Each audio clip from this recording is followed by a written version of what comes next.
Welcome to the Monday, March 21st West Fargo City Commission meeting. I'd ask that everyone please silence their cell phones with the exception of emergency services. And I would like to call to the public's attention that Commissioner Mandy George and Commissioner Mark Simmons are both joining us this evening by Zoom. Please join me in a pledge of allegiance. I pledge allegiance to the flag of the United States of America and to the republic for which it stands, one nation, under God, indivisible, with liberty and justice for all. Thank you. First order of business on the agenda is to approve the order of the agenda. I'll make that motion. Commissioner Olson moves. Is there a second, please? Second. Commissioner Jurdevig seconds. Been moved and seconded to approve the order of the agenda. Is there any discussion? Seeing none, all those in favor, please signify by saying aye. Aye. Aye. Aye. Opposed? Motion carried. Item D is the approval of the minutes of March 7th, 2022. On pages 3 through 4, they have been distributed. They are in the packet. I'll make a motion to approve. Thank you, Commissioner Jurdevig. Is there a second, please? Second. Commissioner Olson seconds. Been moved and seconded to approve the minutes of March 7th, 2022 as distributed. Is there any discussion? Hearing none, all those in favor, please signify by saying aye. Aye. Aye. Aye. Opposed? Motion carries. Item E is the building permits report. It's in pages 5 through 6. They have been distributed. I'll make a motion to approve. Thank you, Commissioner Jurdevig. Is there a second, please? Second. Been moved and seconded to approve the building permits, pages 5 through 6 for March 21st as presented. Is there any discussion? Hearing none, all those in favor, please signify by saying aye. Aye. Aye. Aye. Opposed? Motion carried. The next order of business is the consent agenda. We have items A through C. It runs on pages 7 through 16. They have been distributed. Make motion to approve. Thank you, Commissioner Olson. Is there a second, please? Second. Commissioner Jurdevig seconds. Been moved and seconded to approve the consent agenda as presented, items A through C, pages 7 through 16. Is there any further discussion?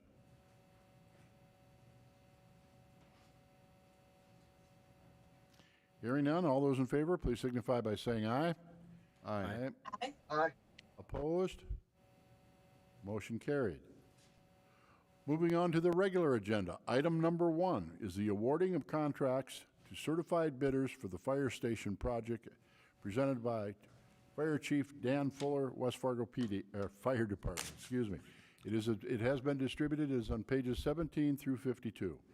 Good evening, Chief. Welcome. Good evening, Commission President Dardis, members of the Commission. What you have before you is one more step in our building process that will award contracts for construction for the bids that we did receive. In the packet, there are several pages. The certified bidders here have been vetted by our construction management agency, Kraus Anderson, and in conjunction with our architectural firm on this project, which is EAPC. And off my left shoulder here, we have representatives from Kraus Anderson and EAPC here to answer any technical questions that may arise, and I'm sure there will be from this process. Since the inception of this project, we all know that construction costs have been moving upward due to supply chain issues, labor market issues and such. Here, we had put aside an annual escalation factor of 3 to 4%, and with the inflation of last year and what has been coming at us this year, some of these items are moving 3 to 4% a month. So hitting our mark was extremely difficult, and our initial bids were over what our estimates were. The bids for construction came back at $16,795,844, which is $1,824,713 higher than our estimates. What we did immediately is go back and went through a value engineering process and looked at all the things in this project that we can substitute materials, shrink anything in the building, or pick different finishes to try to reduce costs. We ended up with a list of 17 items. That list was not sent to the commission because they are simply estimates of what we can achieve, and we estimate we can achieve by going through this negotiation process with the award winners who are awarded contracts tonight. And according to the North Dakota Century Code, that is how we have to do it. We have to award the contract, go back to negotiate any cost savings. So that is the process we are in right now. In here, you have the actual list of what our estimates were. And you'll notice that there were 12 allowances on this list. And these are all, as we go through here, everything that's numbered is a package.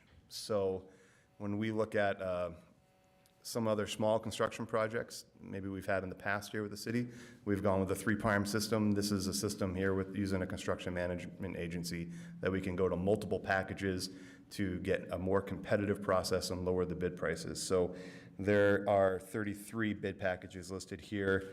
Out of the 12, there is only one that we are going to rebid completely, and that would be the masonry package. And that was 04A. And that's $1,004,152. It's listed as an allowance on here because we don't have a bid on that. Anything else on here that's an allowance, we don't have a bid on that. We've consulted Mr. Shockley about how we can go forward with some of these items, and we can negotiate with some of our low bidders on splitting up some of these other packages to make sure that we get, number one, a competitive bid, and number two, that it falls underneath what the North Dakota Century Code requires for that. There are, again, 12 of those. So just so everyone knows, we're not asking for placeholder purchases tonight. We are asking for actual vetted bids, qualified bids for this project. So there is a page that has 31 packages listed on it. It's titled Recommended Bidders, dated the 21st of March. And this is all the packages that we've gone through and we have received qualified bids for. They did put their bonds in. They have confirmed that the bids are meeting the specifications in the project. And then the contractor, the total and the contractor name are there on the far right columns on this. That is one part of this. And yeah, those are all there. And then the last part of this is we looked at, as part of Mr. Larson's risk exposure, he's always thinking of stuff like this, so we went through and found whether or not, given nothing changing, no movement at all, could we make sure that we have enough funds in reserve to cover these purchases. And that is what we went through, or cover these awards, sorry.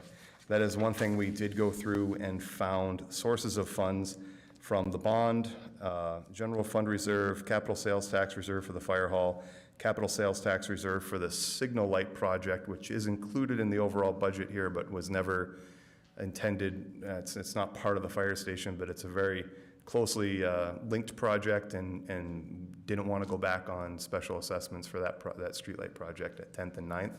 So we just roped it into this project, even though that funding source is going to be separate from the fire station. And that lists out an $18.7 million source of funds. The use of funds here are laid out, our construction, our value engineering opportunities, the contingency, furnitures, fixtures, and equipment, signal lights. Total use of funds, $18,675,328, which actually gives us a $24,000 surplus. We did that just as an exercise to make sure that we, worst case scenario, can still move forward with funding for this project. That is not by no means going to absolve the negotiations we're going to enter into with these contract award winners tonight to go through and go after that extra $900,000 roughly in value engineering. Mr. Larson is also here if you have any questions on the finance part of it. But the recommended actions, the requested actions were, number one, to move forward with construction of the project, and number two, authorize the finance director to move the listed funds to the construction account to begin the project. Number 3, authorize the awards of certified bids, and again, that was only the 31 packages that was listed in here. And number 4, to authorize the city administrator, finance director, and the fire chief to begin negotiations with the contract award winners to find all the value engineering cost-cutting measures that we can.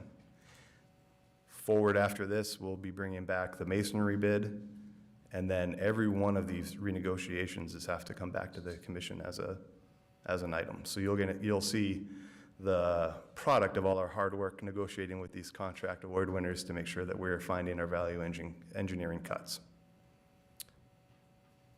With that,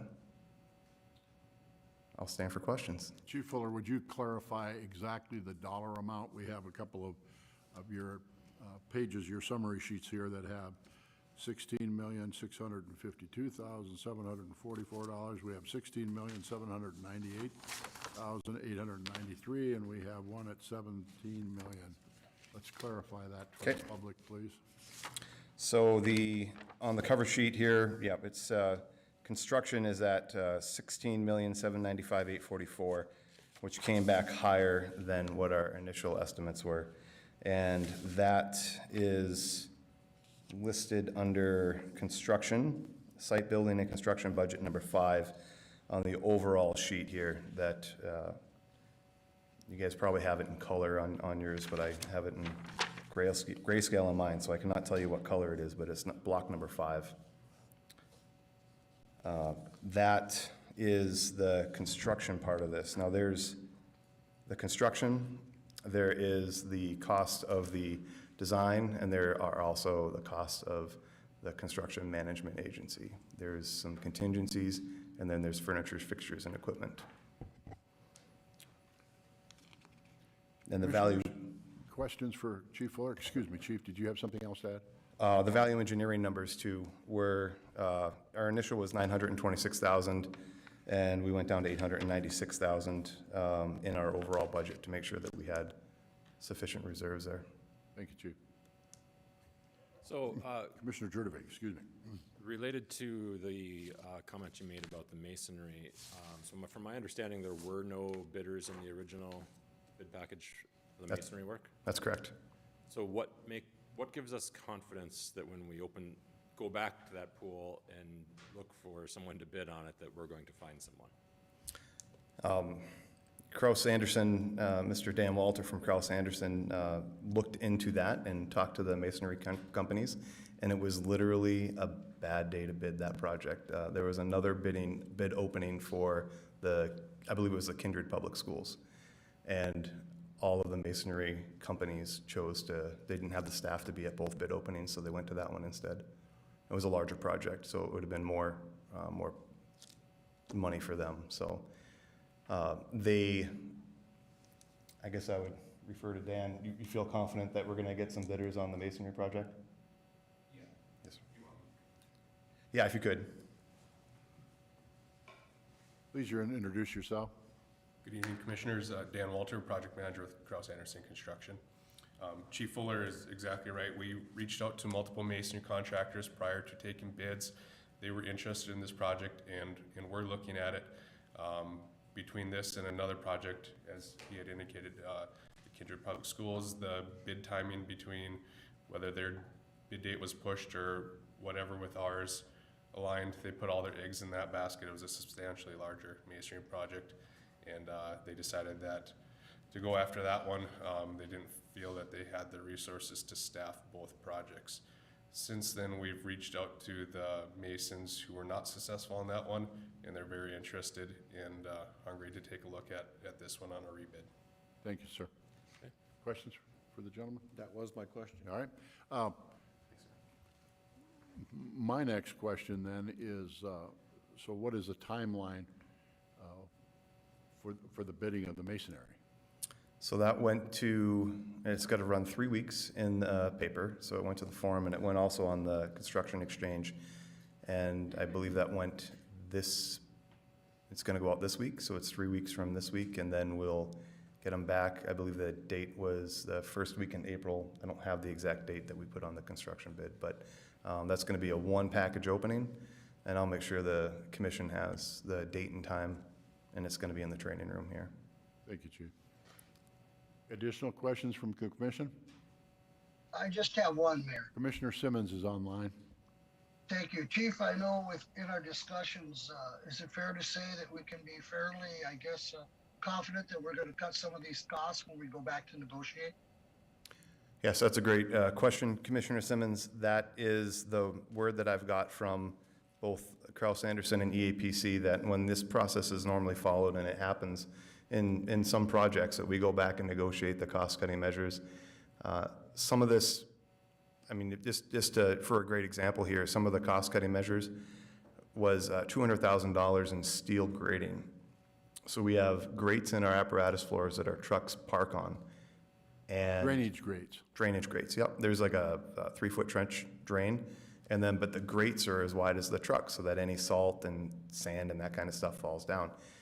Just by reducing those from what we've always used down to a 3-foot section versus a 12-foot wide section, saved roughly $200,000. So little things like that is just material things. So the only thing that we actually shrunk on the building was a 500 square foot section of corner of our maintenance shop. And that was, you know, we had added that, so we just squared off the back of the building. Just jogging that back in and over would save roughly $100,000. So that is one size cut that we made. But they are fairly confident that we'll be able to negotiate all those, Commissioner Simmons. Okay, thank you. Yes, sir.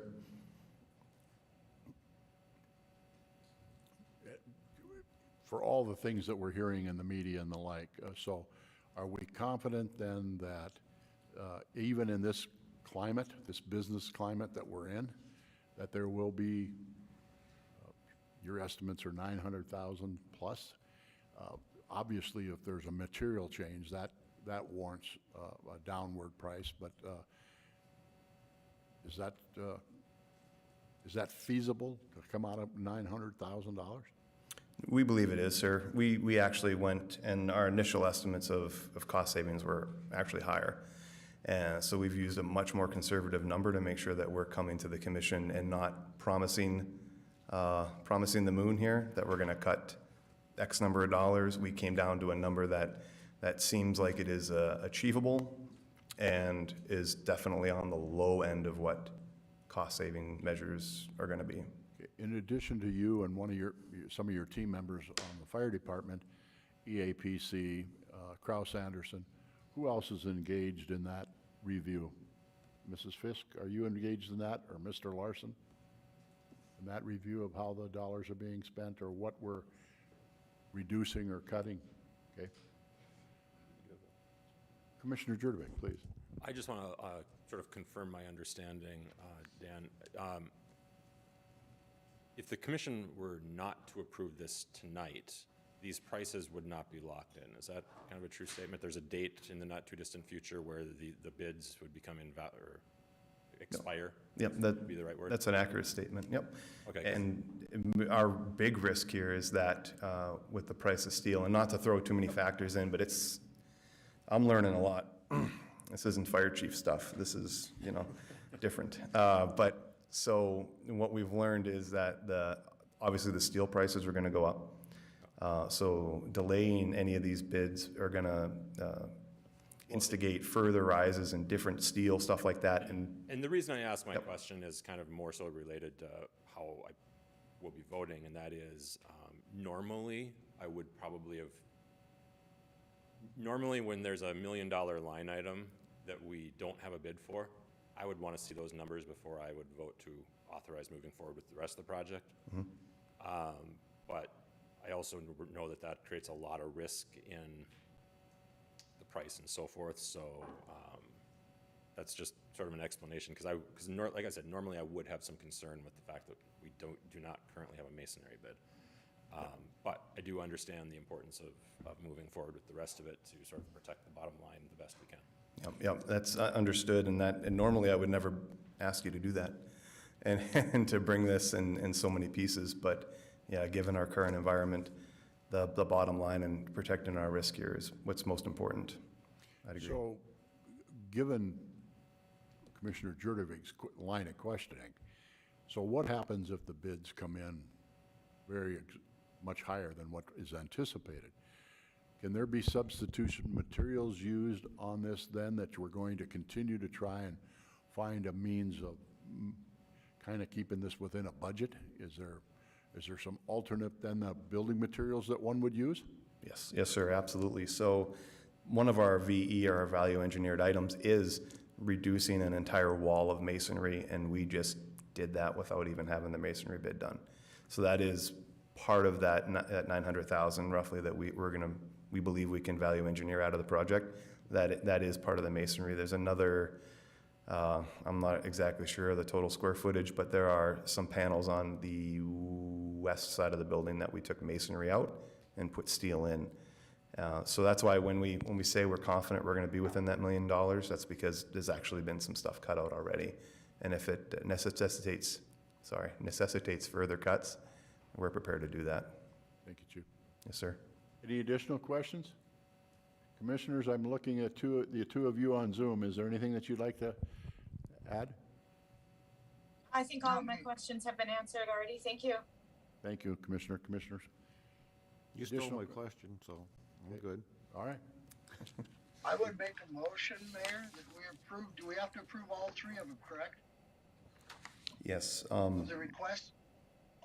Yep. So the first one was to authorize the finance director to move listed funds for the construction account of the project. Okay, that'd so be if the we could, first Mayor, mo- I'd just make a that- motion to approve all three of the, Go ahead. the requests that the chief is asking, approve all three of them. That's your motion, that all three at once. Right, correct. All right. Thank you, Commissioner Simmons. Is there a second, please? Second. Second. Commissioner George seconds. Been moved and seconded to approve the three funding requests as presented by Chief Fuller this evening. Would you like to read those back to us again, please? Yes, Chief? sir. First one was to authorize the finance director to move the listed funds to the construction account for the project. Number 3, to authorize the awards of certified bids as listed on the certified bid tab sheet.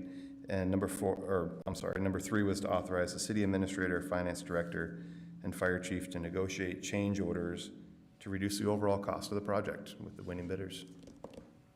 Thank you, Chief. We have a motion and a second. Is there any further discussion?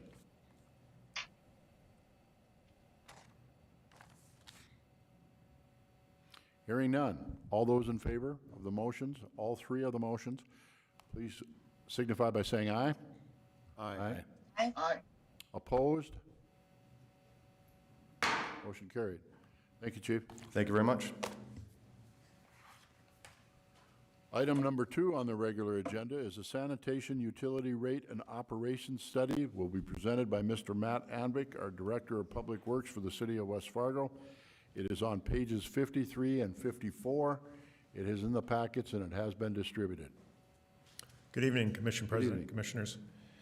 Tonight I'm asking for a budget amendment for the West Fargo sanitation utility and rate operations study.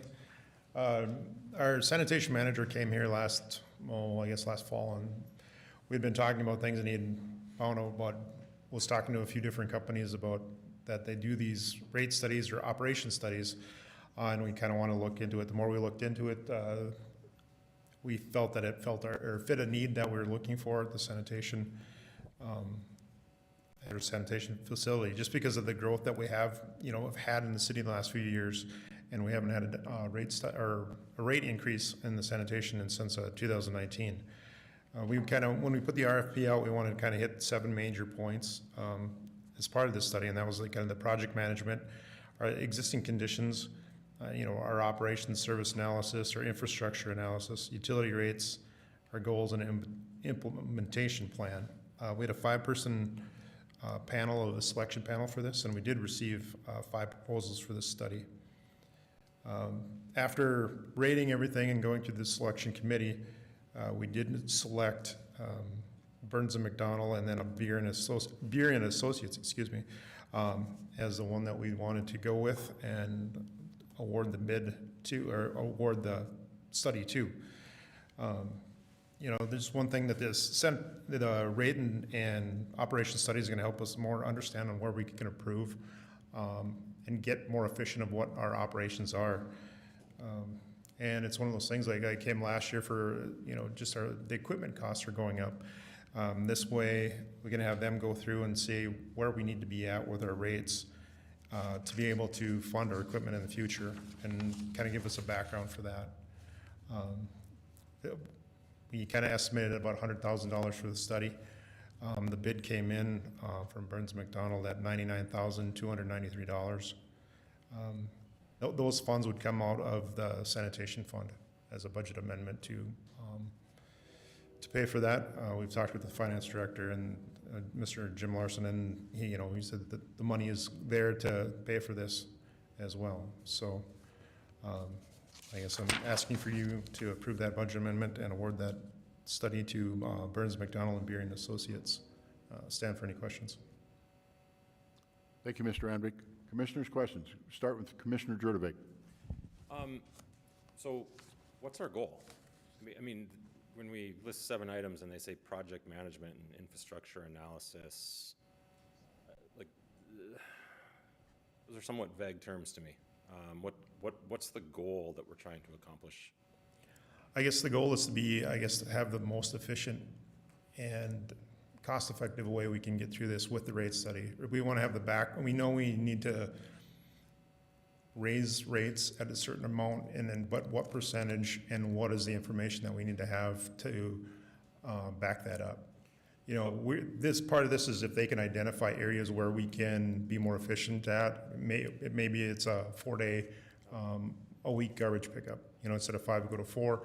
If they can identify those areas where we can be more efficient at, we maybe don't have to add staff, or maybe we do have to add staff, but at least we know what the basis is for the rate increases. My struggle with this, and I'll give you this idea and won't even charge you for it, is I think we need to get rid of the follow truck. I use it. I have extra garbage, because the second that's gone, what I would do is I would pay for a second garbage can, and then we suddenly have sort of a usage-based sanitation system. If you want to have 2 garbage cans, you pay 2 garbage fees. Otherwise, haul stuff to the transfer station. To me, that is such a simple solution, and it doesn't cost $100,000 for us to figure out a rate, and it would allow us to probably keep the rate where we're at for a while, because you'd have more revenue coming in and we'd have less expenses happening. So to me, I look at this in $100,000, and maybe I'm oversimplifying it, and matter of fact, I know I'm oversimplifying it. So I'll put that out there too. But I look at that and I'm like, that seems to me like the first step if we're trying to keep our rates low and understand how to operationally get by easier. So That's actually. That's my view on it. To be quite honest, I won't be voting for this, because I think there's a first step at least that would have to be done first that I think would actually solve sort of a revenue and an expense problem simultaneously. No, that's a great actual question or thought, because it's the same thing we've had. Logan and I have been talking about this for about a year and a half about what to do, and we've ran the numbers ourselves. And right away, like the follow truck, for example, like you brought up, looks like it would save a lot of money just by cutting that.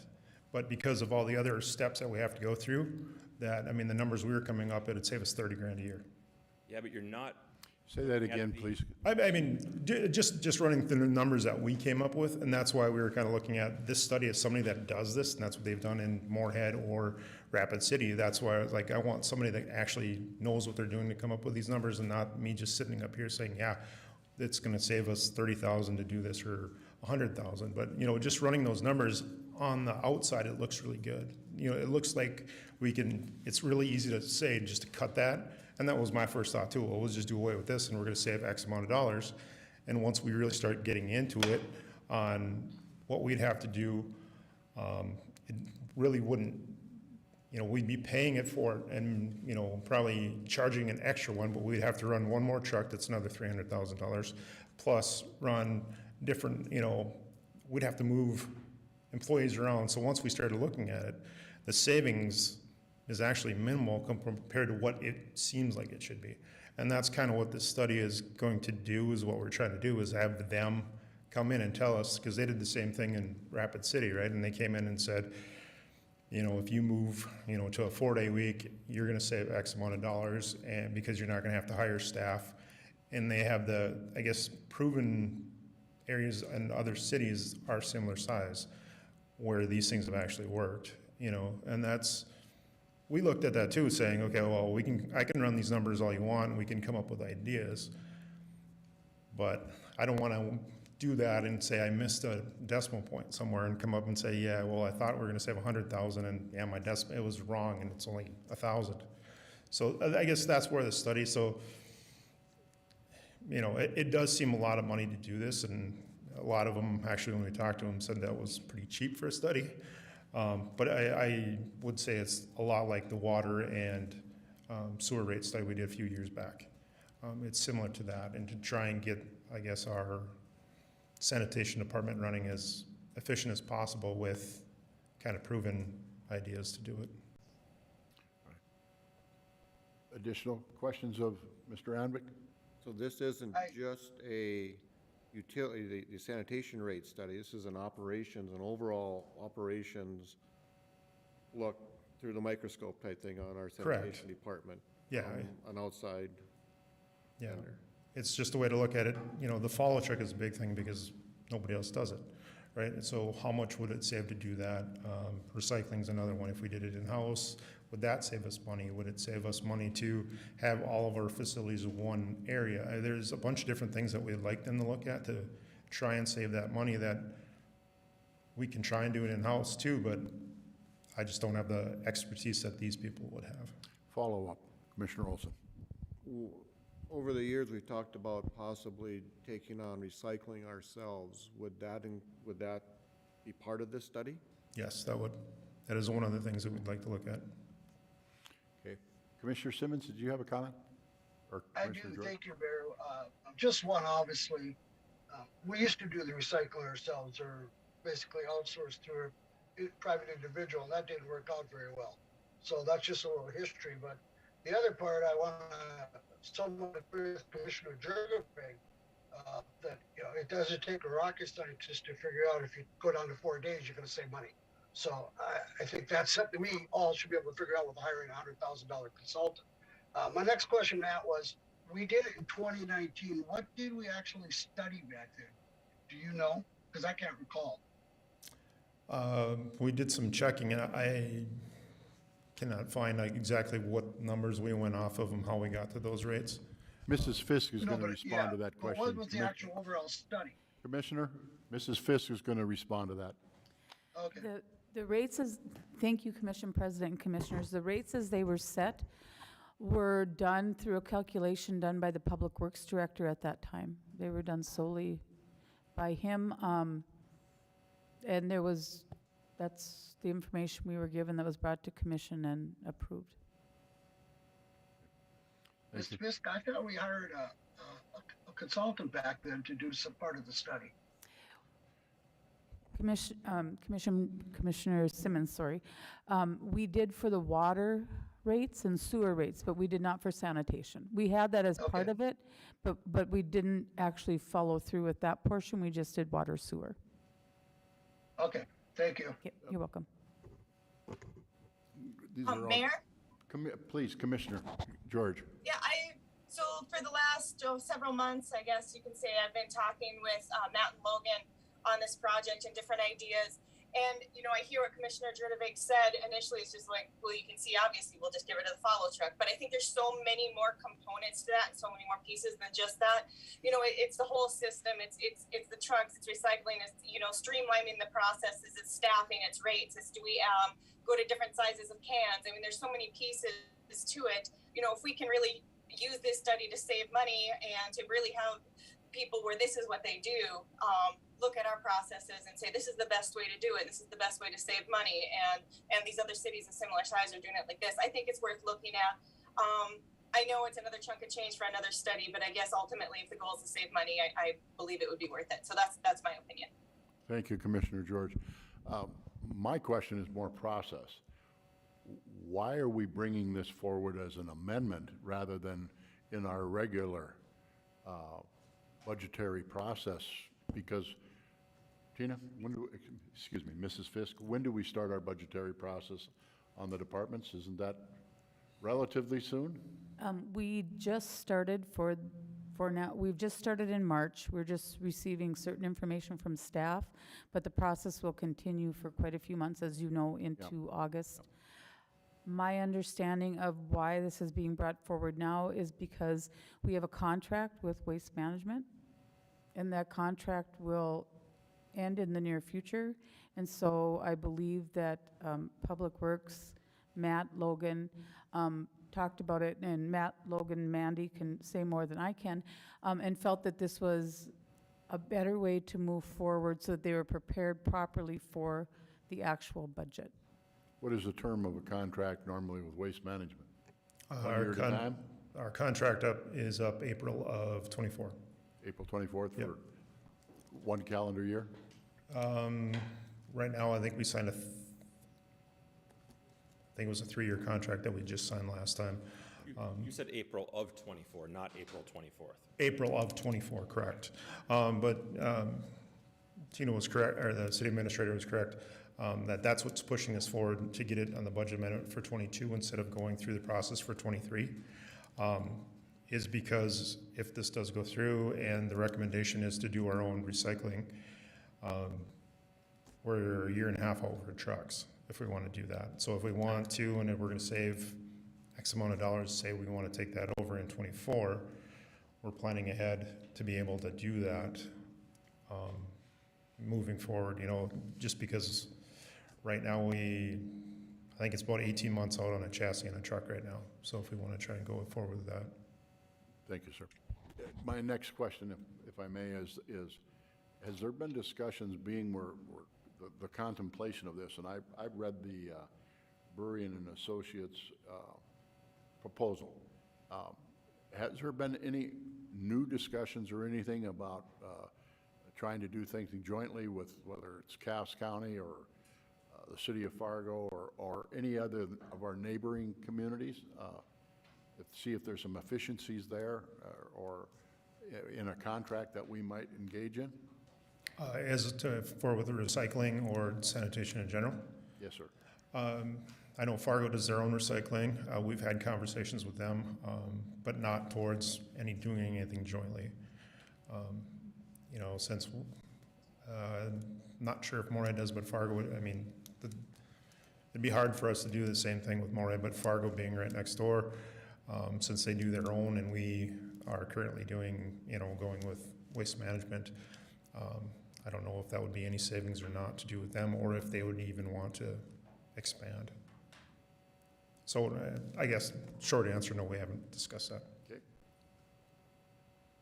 Any additional questions for Mr. Andvik?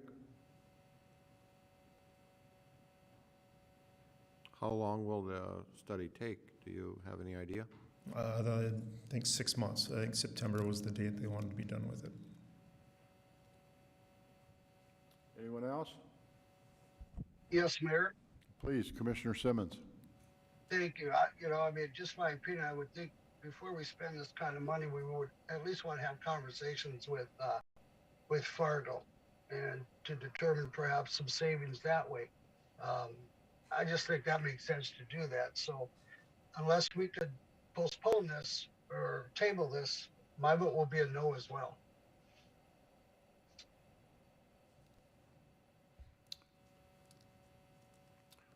Well, I'm going to follow the lead of the commission, so I need a motion. I'll make a motion to approve. Commissioner George moves to approve. Is there a second, please? I'll second. Commissioner Olson second. It's been moved and seconded to approve the sanitation utility rate and operations study as presented by Mr. Andvik. Is there any further discussion?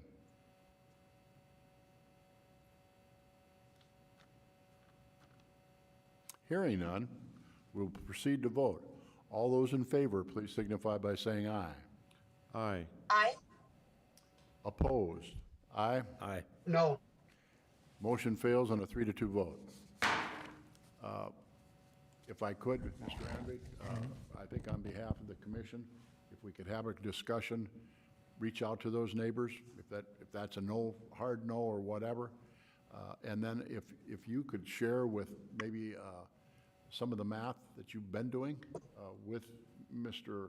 Larson and Mrs. Fisk and yourself on where you think that this stuff is. I think that if we had a comfort level as to what you're thinking, you know, you and your staff have proven very capable at advising us in the last 4 years that we've been elected. We have great confidence in you, but I would like to see your math and your calculations and those type of things, just for a purview, and we can certainly bring this back, or if we have different thoughts on that. Okay, I can do that. I want to commend you for bringing it forward, all right? All right. If we can save the city and the taxpayers some dollars, that's a positive thing. Thank you, sir. Thank you. Item number 3 is the Main Avenue tree planting. Mr. Matt Andvik, Public Works Director, City of West Fargo, pages 55 through 62. All right, well, good evening, Commissioners and Commission President. You get me for a few more minutes up here. In 2016, the tree planting wasn't done with the DOT project on Main Avenue. So it was kind of identified through the CIP that we'd come back and do that. So this tree planting would go from basically Morrison Street and then west to 21st Street Northwest along Main Avenue. This was kind of brought about, well, like I said, it was in the CIP, but we've received a few inquiries from business along there wondering when they're going to get the trees planted along there, because they're, you know, they're told or promised they were coming. They want to even, you know, get their landscaping done or figure out when these trees are coming. We also have a letter from the Urban Forestry Committee, you know, in support of this project. We put this RFP out because it's just too large of a project for us to do in-house on this. And we had a bunch of proposals come back, and we'd like to award the contract for it to Green Earth LLC. They were also the same contractor that got the 13th Avenue tree planting last year. We had kind of put out that it was about $150,000 was the estimate in the CIP. The bid came back at $130,754. This would be funded out of the capital improvement sales tax. I guess in the packet, there's the letter that we sent out to the businesses asking them if they had any feedback on that. We received a couple, one or two didn't want anything in their boulevard, so we just adjusted the tree planting, but most of them were in support of it. Or most of the letters we got back were in support of planting. And then also just tree planting of the different salt-resistant species of trees that we're going to be planting along there. So I guess I'm asking to approve the contract with Green Earth LLC for $130,754 to plant on Main Avenue. I guess I'll stand for any questions. Thank you, Mr. Andvik. Questions for Mr. Andvik?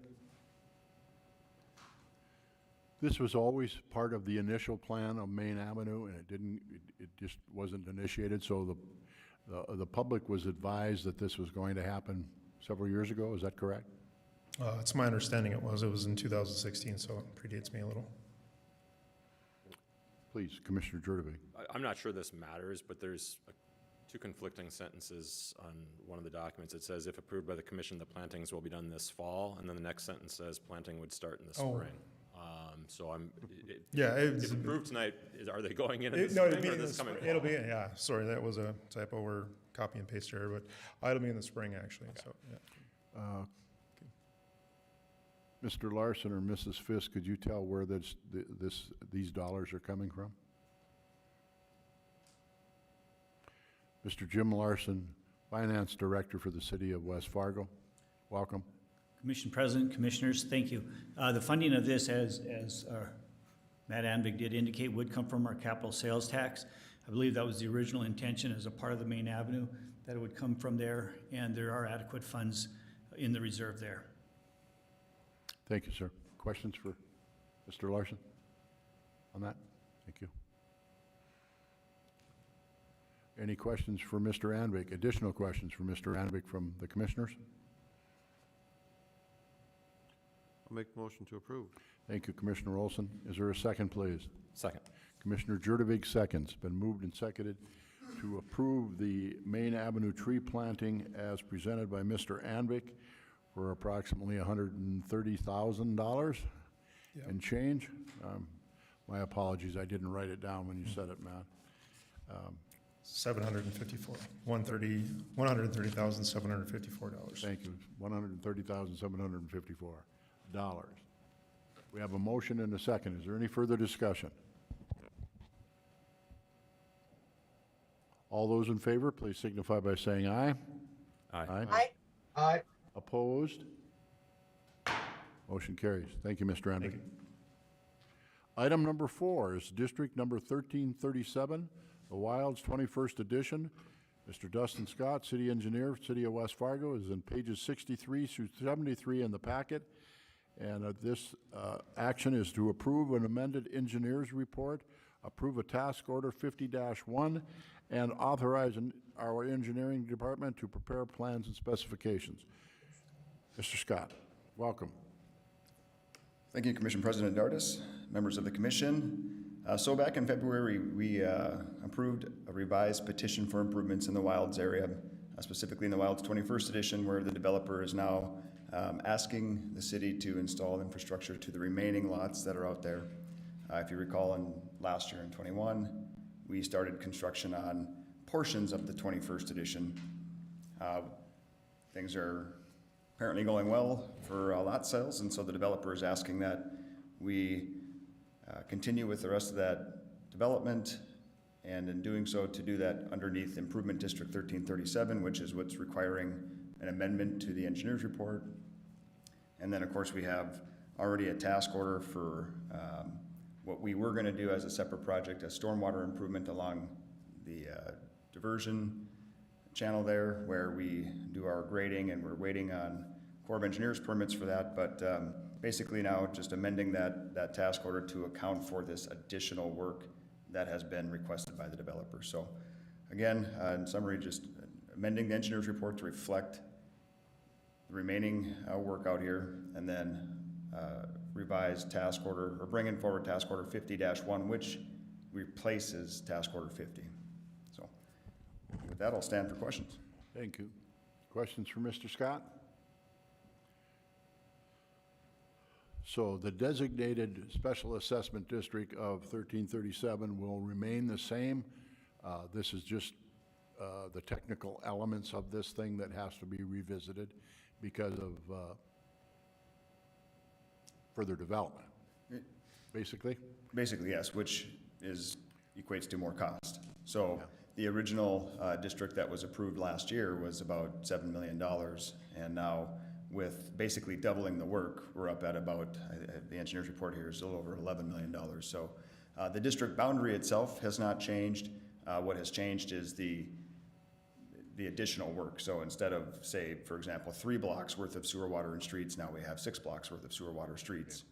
With that being said, have we communicated that to that district as to this additional work is going to cost X, and there's going to be additional special assessments?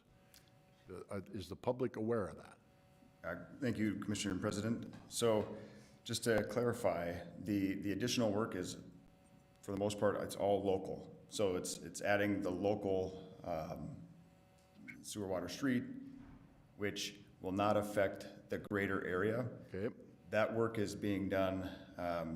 There is no additional regional assessment, if that's making sense. So what we had advertised last year has not changed in terms of special assessments to anybody in that regional boundary.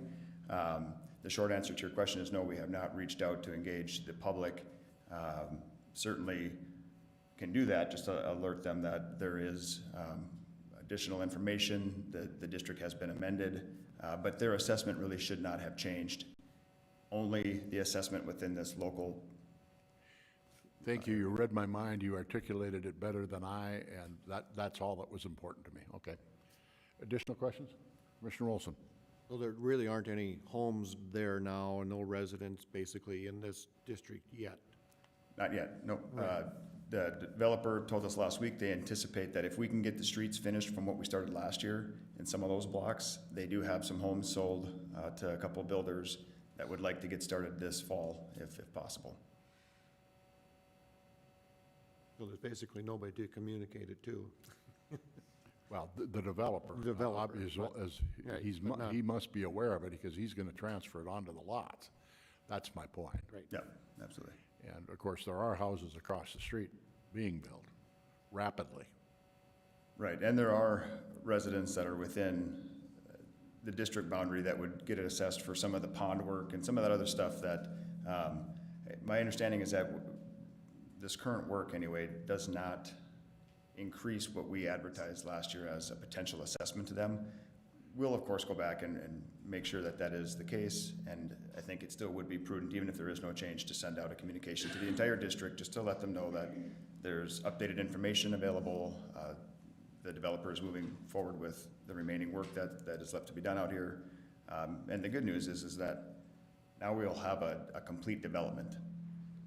You know, we won't have little pocket areas where you get to a dead-end street, so things like emergency services needing to provide access, just the, you know, network in general, the pedestrian facilities, all that stuff will now start to come together as a final package sooner than as if the developer decided to wait 1 or 2 or 3 years. So I think, again, for all those reasons, it'd be great to send out a communication to that particular district. I drove all the streets out there last week, and just to refresh my memory, so yeah, okay. Very good. Commissioners? I make a motion to approve. Thank you, Commissioner Simmons. Is there a second, please? Second. Commissioner Jurdovic seconds. Been moved and seconded to approve the amended engineer's report, approve a task order 50-1, and to authorize an engineer to prepare plans and specifications for District Number 1337 in the Wilds 21st Edition. We have a motion and a second. Is there any discussion? All those in favor, please signify by saying aye. Aye. Aye. Opposed? Motion carried. Thank you, everyone. Item number 5 is District Number 1339, the Stockyards First Edition. Mr. Dustin Scott, City Engineer, City of West Fargo, will be presenting pages 74 through 86. The information is to approve an amended engineer's report, approve a task order 49-2, and to authorize the engineer to prepare plans and specifications. Mr. Scott. Thank you again, Commissioners. So again, another development that is changing. This one's a little different in that the developer has brought forward a revised concept for this area. If you recall, this is Stockyards is located just south of 12th Avenue, south of Public Works. And their proposed concept now is to, instead of installing public utilities and public streets out here, which is what the initial District 1339 was created for last year, they're proposing that the infrastructure within this development be private. So they will privately install and privately own and maintain this infrastructure. So that includes your sewer, water, storm, and streets. However, what they are also asking is that the city keep the district open to cover costs like connections to the main lines. So we have to make a connection at 12th Avenue, or the remaining permitting that needs to take place, and especially wetland mitigation. Wetland mitigation, we had some of this down south over the last couple of years. That gets to be relatively expensive.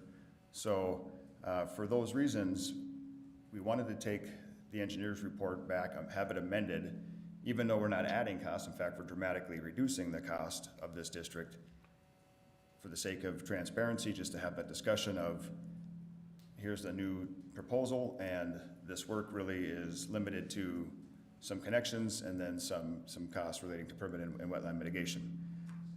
Now, before they get too much further along within their development plans, they still have to go through things like planning and zoning and that particular process.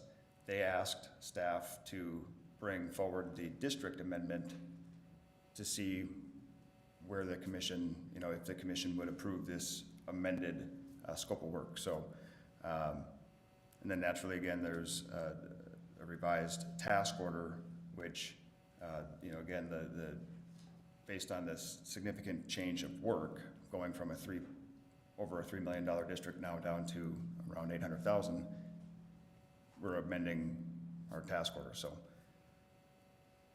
think I'll stop there, I'll put pause on that and answer any questions. Thank you, Mr. Scott. Commissioner Jurdevik. So, do we normally use a public financing mechanism to pay for private investments? I mean, if I understand using assessments when it is, you know, when it's city-owned infrastructure, but at this point, we're just a cheap form of financing. And that's not, to me, how special assessments should be used. Wetland mitigation is not a piece of infrastructure. It's a cost of owning a piece of land, from my perspective. So there's a few things that I don't know, I question how we're using it, I guess. And just, thank you. Mr. John Shockley has a response. Sorry, Mr. Commission President. Commissioner Jurdevig, one point of clarification, the actual infrastructure, while privately being installed, will have to be installed in city right-of-way and inspected by city, and ultimately would be turned over to the city because, you know, staff will still need to go out there and make sure the water pipe conveys the water, shut it off if somebody's not using it, the sewer pipe, the same things. It would be the connections that would be going to the individual. I understood that it was privately owned. Yeah, their current plan is to actually, there will not be city right-of-way within the development itself. And so we will not maintain or own the streets or the utility. But there'll still be connections. There'll be connections to the city Yeah. infrastructure, and then, and to your point, Commissioner Jurdevig, yes, this is a very untraditional situation, which is why we wanted to bring it forward as a, you know, initially it was, well, hey, there's less work being done. We already have a district approved for $3 point some million. You know, where's the harm in just reducing the amount of what's going to be assessed? And that's where, because of the sheer uniqueness and is this how we should be doing things, that's why we're bringing it forward. Okay. What, you know, in my conversations with our city administrator, you know, there isn't a common goal to get the Stockyards developed. And I don't want to use terminology where, you know, outside of where I should, but, you know, think of it as it's somewhat of an incentive, which special assessments are a way for a developer to get through and achieve their development goals. A special assessment is basically a form of an incentive. And that's, you know, they started pitching ideas of what about a TIF and what about some of those things. And I think this is where ultimately they wanted to see where this went, understanding though that this is very, we don't have other situations like this where the bulk of the work is being, you know, yeah, the wetland mitigation side.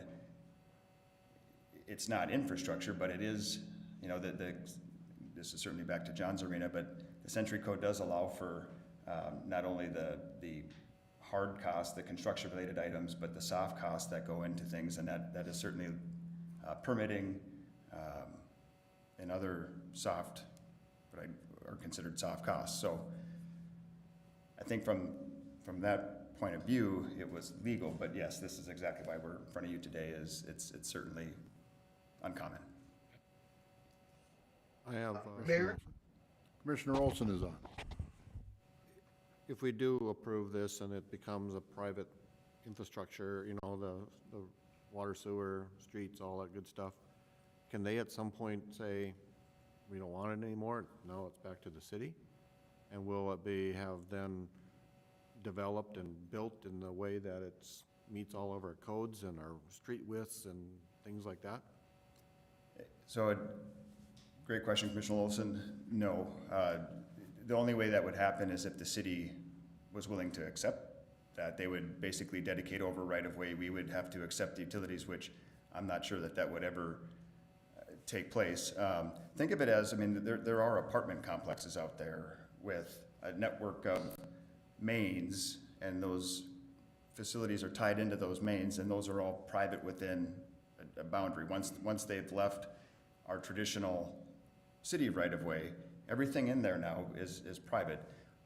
I think what we would want to certainly do within a developer's agreement is establish language by which, and you asked a question earlier in a different area, but what happens if those, and when those streets and infrastructure become deteriorated or unpassable and things of that nature, how do we force them then to go in and repair, replace, and upkeep this infrastructure to the common standard that we would within the cities right away.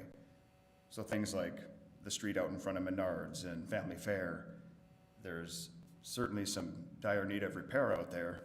That's a private street system.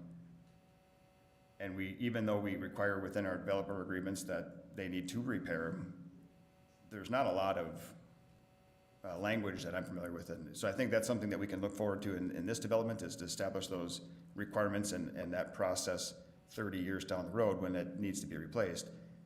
How can we require them? Because at that point, it is private. It's private infrastructure.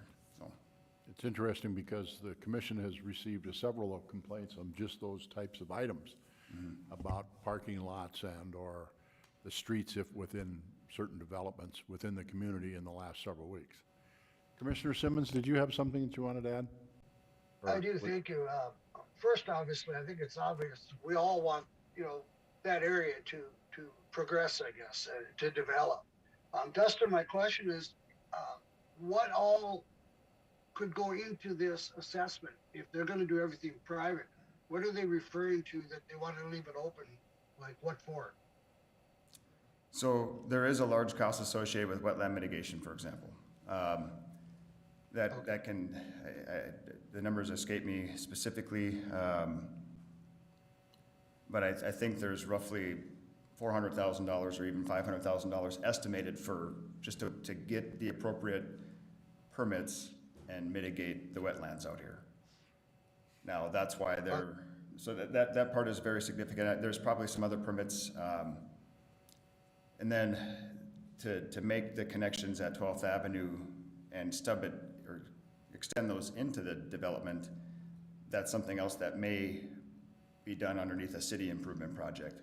That's probably a lot less, but so I think predominantly it's the unknown cost associated with wetland mitigation, and if I recall, that ranges around $50,000 to $60,000 an acre, and if they have 5-6 acres to mitigate, what's that? 76, page 76 there, Dustin.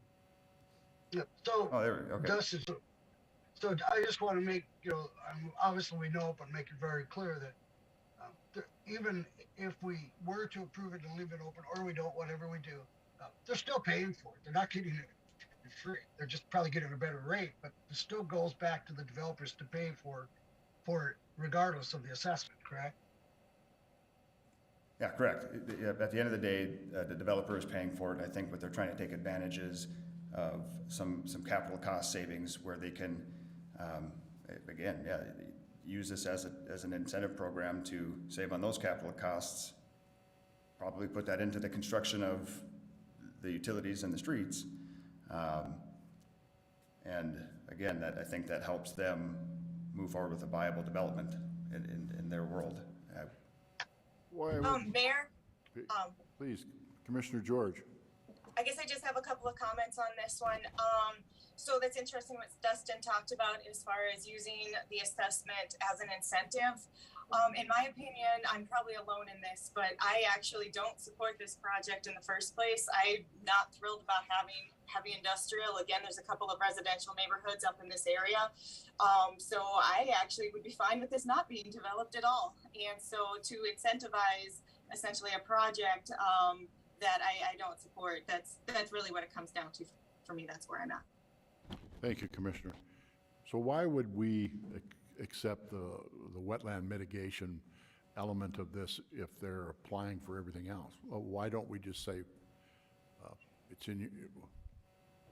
Yeah, thank you, Commissioner President Dardis. Good question.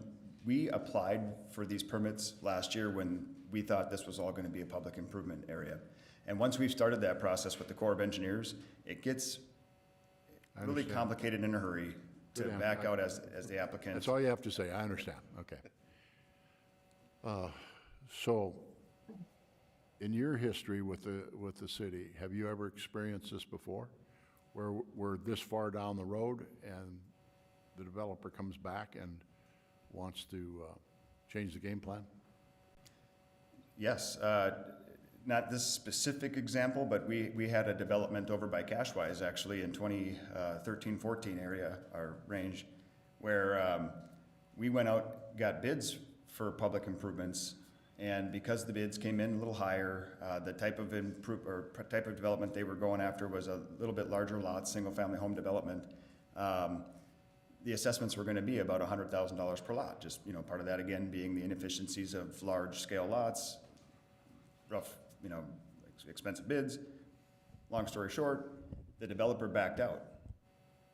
The city ended up processing the assessments, about $150,000 for the soft costs, engineering, and some other related items, spread that over the district, but the developer asked not to proceed with construction and actually changed the entire development plan into what you know as the Verity Homes project down there that turned into a much denser development. But the original developer had a cul-de-sac in there with 1 acre lots to start with. So are you telling me that the city recovered the expenses that they had incurred during that process? Correct. The developer was charged back on those? yes, through special assessment district. So again, a little bit of apples and oranges. We didn't proceed with a wetland mitigation expense there, but the soft costs are what was assessed out, nothing construction related. And that's where I draw the comparison.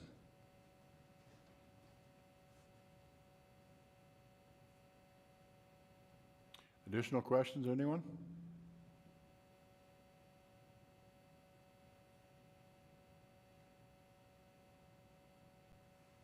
Commissioners, your thoughts?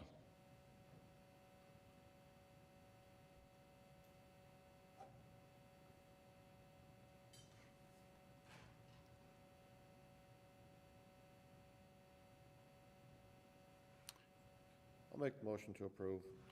Commissioner Olson moves to approve. Is there a second, please? I'll second. Commissioner Simmons seconds. Been moved and seconded to approve District Number 1339, Stockyards First Edition, to approve the amended engineers report, approve a task order 49-2, and authorize the engineer to prepare plans and specifications. Is there any further discussion?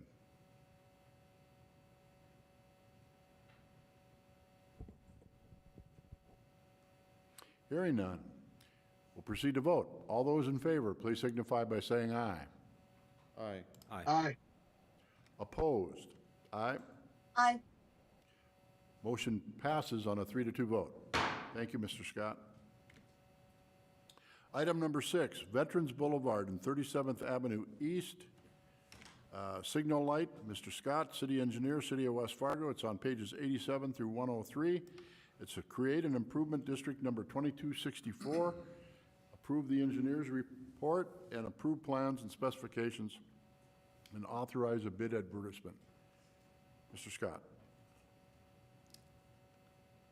All right, thank you again, Commissioners. So back in December, we were here asking to move forward with a project, a traffic signal out in front of the Cheyenne High School, for several reasons. One, you know, just again, the sheer growth that we've experienced out here, the increased traffic that's come with, but most importantly, the safety concerns with, you know, the student population certainly exiting the high school site. So at an uncontrolled intersection in the middle of winter, that's very unsafe conditions. So at any rate, we asked for authorization to move forward and specifically to get approval to ask the city of Fargo to take the lead in such a project. Of course, Veterans Boulevard being a border street, we have an agreement with the city of Fargo, we have 50-50 cost share and maintenance agreement. So Fargo has been putting together the plans for the construction of the traffic signal.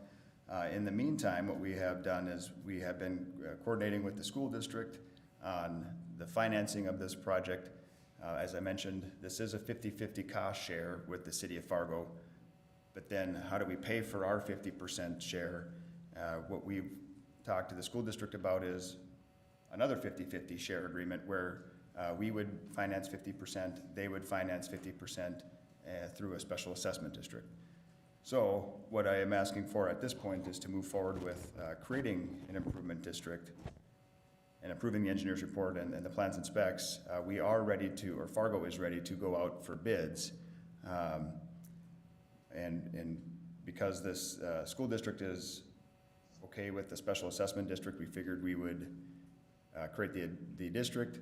If they were gonna, if we were gonna finance all of this, then we probably wouldn't be creating a district at all because there would be no assessment, but they are gonna pay their percent, so, with specials. So there's a lot of steps here, and it's all relating to the special assessment process. But the update really is that Fargo has plans that are ready. They're waiting for us to confirm that we're ready to go out for bids. And just to make sure you're aware, the lead time on the materials for a traffic signal nowadays is about 6 months, is what they're anticipating. I think historically it used to be a 3-4 month process. Now they're saying 4 to 6 and probably closer to 6 months. And so what we are hoping to do is get this system in place ahead of the next winter cycle, which is really when conditions become somewhat unsafe out there. So again, I'll pause here and stand for any questions. Questions for Mr. Scott? Mayor? Commissioner Olson. Dustin, you talk about a district. Can you define where the district boundary will be for the special assessment? It will specifically encompass the school district property. So there will be no other residents or other properties. The school district owns about 80 acres out there. So that district would be limited to just, here we go. Here's the map. So the dash boundary here, this is all of the school district's property. Okay, thank you. Thank you, Mr. Scott. Commissioner Simmons, did you have something? Well, thank you, I did, but maybe that's part of the answer, but I was just thinking, if we're gonna take our 200,000 from capital improvements, just to get out of all this special assessment talk again, wouldn't it be better for either the city just to borrow the school district the 200, or for them to come up with another way? Anytime we mention special assessments, it's trouble. Yes, thank you, Commissioner Simmons. That was part of the dialogue I had with Levi, with the business manager for the school district, is, do they want to work with us and pay their portion with cash in hand, check sort of thing. But my understanding is he's presented this at a recent school board meeting, and they were more interested in a special assessment district financing. So that is certainly so creating the district here doesn't commit us to levying a special assessment. And so maybe as the discussions progress, they will want to pay with cash. I think part of their concern is that if they committed to cash and then we get really high bids or something along those lines, and now instead of a $200,000 portion, it turns into $250,000 or $300,000. They wanted that security blanket of a special assessment district in case what they could cover with cash in hand would be, the bids would come in over that. So, does that make sense, Commissioner Simmons? It does in a sense, but so are we still planning on paying basically cash, and then this would just be the school district, or would we end up assessing it out as well then? So of the 400, at this point we're estimating about an $800,000 project. So I'm going to kind of zoom in here just so everyone can see the numbers. So we're estimating at this point just shy of 800,000. So the city funds here on this line item, there's $194,000 to be funded with capital improvement sales tax, $194,000 to be paid for by the school district, which again, at this point, we're showing as a special assessment. If something changes on their end or the costs come down, at some point, something could change on their end where they want to cut us a check.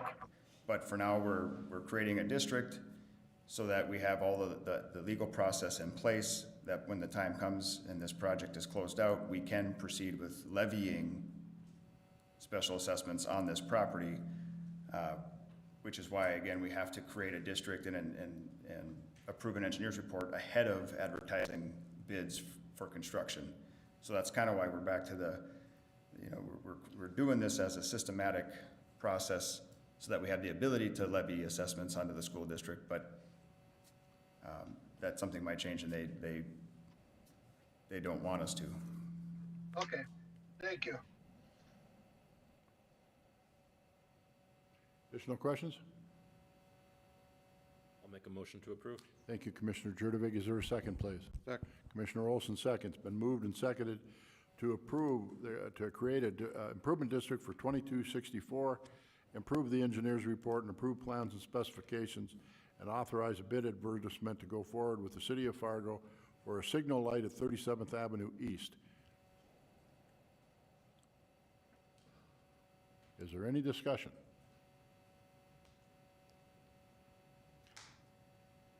Hearing none, all those in favor, please signify by saying aye. Aye. Aye. Opposed? Motion carries. Item number 7, Capital Improvement Plan, CIP, pages 104 to 117. Adopt the proposed 5-year capital improvement plan. Mrs. Fisk. Good evening, Commission President and Commissioners. At your March 10th special meeting, you had the opportunity to review the capital improvement plan. That meeting was a public meeting, and we laid out the information that you see in the packet, other than there's a couple of changes on graphs, on annual project overview, so on and so forth, but the packet is accurate. The capital improvement plan, I just want to remind you, is a living document. It's continually being evaluated. Projects can be added or removed from the CIP or moved into a completely different year than originally specified. And all of those changes come at the discretion of the City Commission. Each project on the capital improvement plan will follow practices and policies for review and authorization. This includes multiple approvals by City Commission as well as public comment period. I also want to remind you that any project that's listed in there does not mean that we are assuming that that project will be done. There are some projects in there, such as buildings or whatever, that doesn't mean it will be done. It just means that we want to have it in there as a placeholder. The capital improvement plan encompasses the entire city of West Fargo. While it does include the core area, the CIP is not the same as the core area infrastructure project. All funding included in the CIP is based on the best available cost information and does include the best available estimation of inflation in the years beyond 2022, which we all know is, in this climate, is almost impossible to detect, but we're constantly working and updating with items that we are aware of. As I told you, there are a couple of changes made to the original presentation that was given to you on the 10th and was put out on our social media and websites for the public to review. At this point, since you've already seen it and you've had the opportunity for the public to reach out to you, I am available for any questions, along with our city engineer and our finance director and public works director. Thank you, Mrs. Fisk. Questions? I have a question. Please, Commissioner George. Okay, so this is because we have gotten multiple emails from the public as far as feeling like there was a lack of public comment. I know we did have the public meeting, but I felt like it wasn't actually a great platform for the public to make comments. So I'm just wondering more about that side of it, as far as what have the opportunities been for public comment? What are the future opportunities? I guess I'd like to know more about that, since that's what our emails basically were in regards to. Thank you, thank you, Commissioner George. I want to go back in time. Originally, CIPs prior to even 2020, nothing was brought forward to commission. The CIP was just a document that was worked on back then. We didn't have an in-house city engineer, so our public works director at the time was the one that managed the CIP. And I went back to double check, and there was nothing brought forward to commission. It was just brought to commission project by project. In 2020, our city engineer, Dustin Scott, brought forward an outline of what a 5-year CIP would look like. The only item in the packet was a cover sheet. There was nothing else presented. And it was a public meeting, therefore the public's available to hear. It's up to the commission whether comment is allowed. In the past, we have never done an initial meeting with the commission to give them an overview of where the CIP is at. We thought we were being very transparent by calling a special meeting, having the commission there, allowing you time with the documents, and then pushing them out to the public for a week or two, actually 11 days, prior to this meeting, in order for the commission to get input and give their thoughts, and it's up to our commission whether they want to take additional comment from the public. If they want the public to come up and speak, that is totally a board decision, and we have no opposition to any of that. My understanding, what I want to make clear is that we have gone over and above anything we've ever done before. And so as far as being transparent and having information out there, I believe that staff has done a fantastic job. I'm also real quick curious. I can't see who's there in the audience. Even tonight, is there anybody there that wants to make public comment? For myself, if there is, I'd be willing to hear it. I don't know how the rest of the commission feels.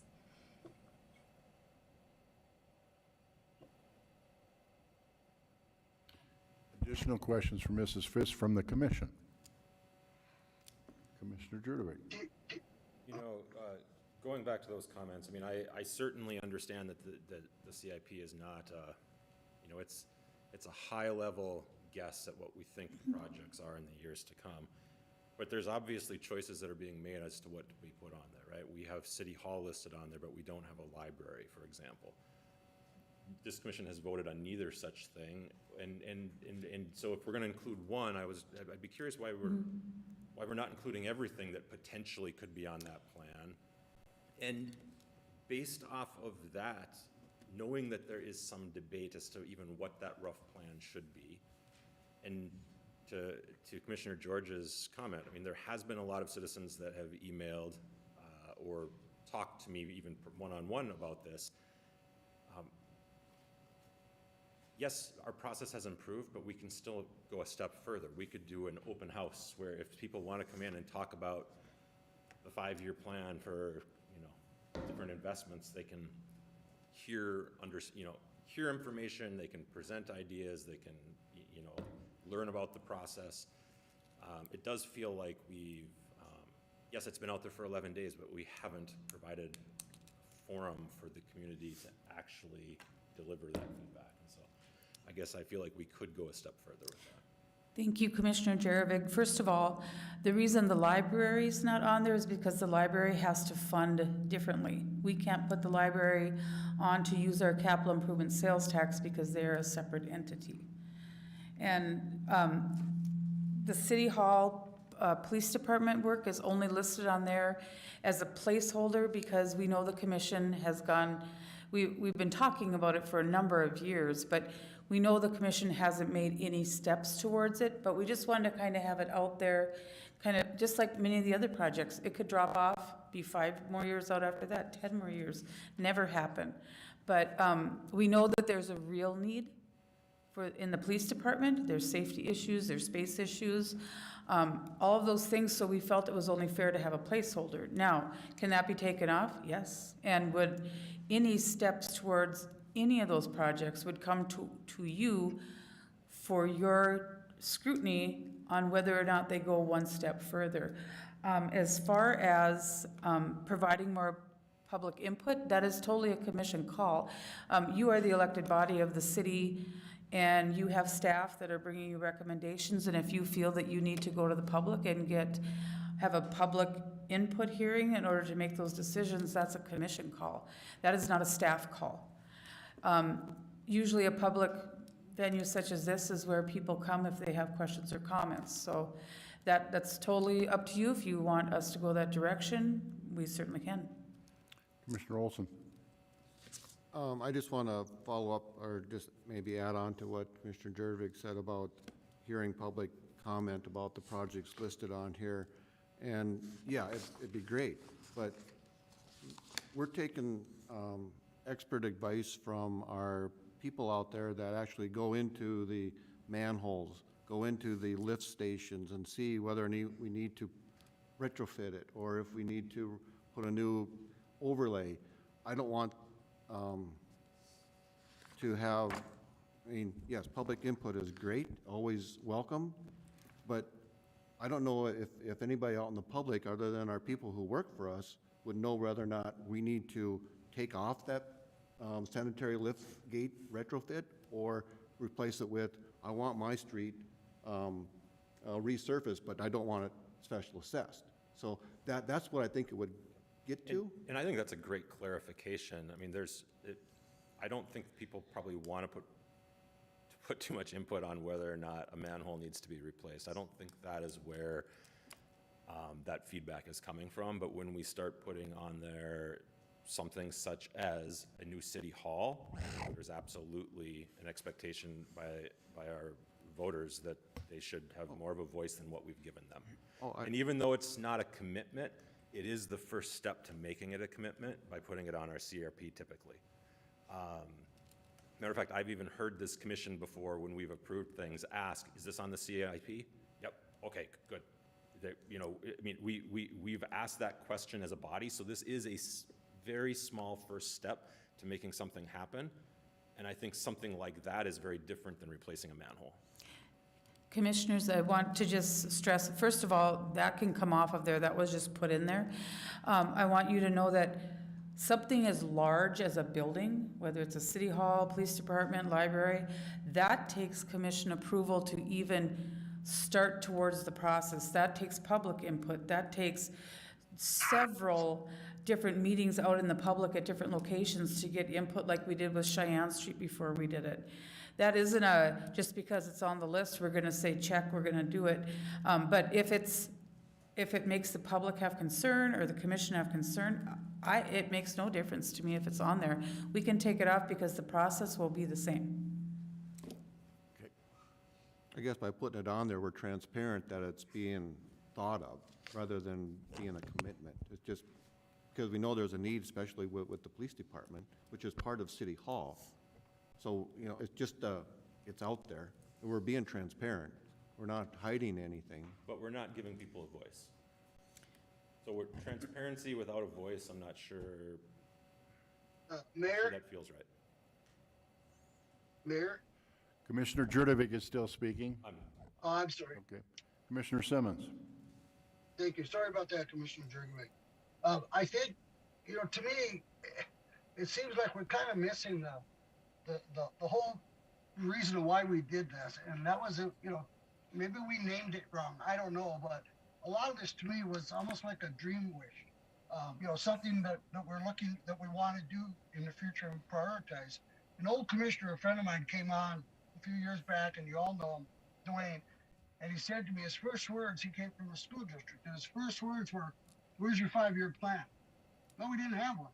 He was right. And that's kind of what this is. It's just a dream wish of what we want to get done. Every item on here, as we just did with Matt, we can deny it.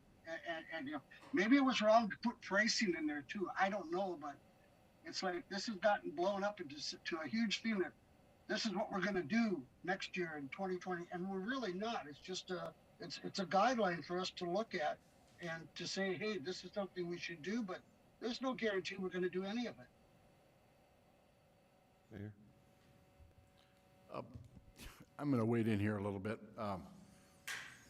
Part of this process that we've developed in our CIP came from when these three were first elected. Commissioner Simmons was already on the commission. Commissioner George hadn't joined us yet. And we were constantly told about the CIP plan, okay? And how that's a roadmap for the city. Problem is that the CIP hadn't been updated in quite a while.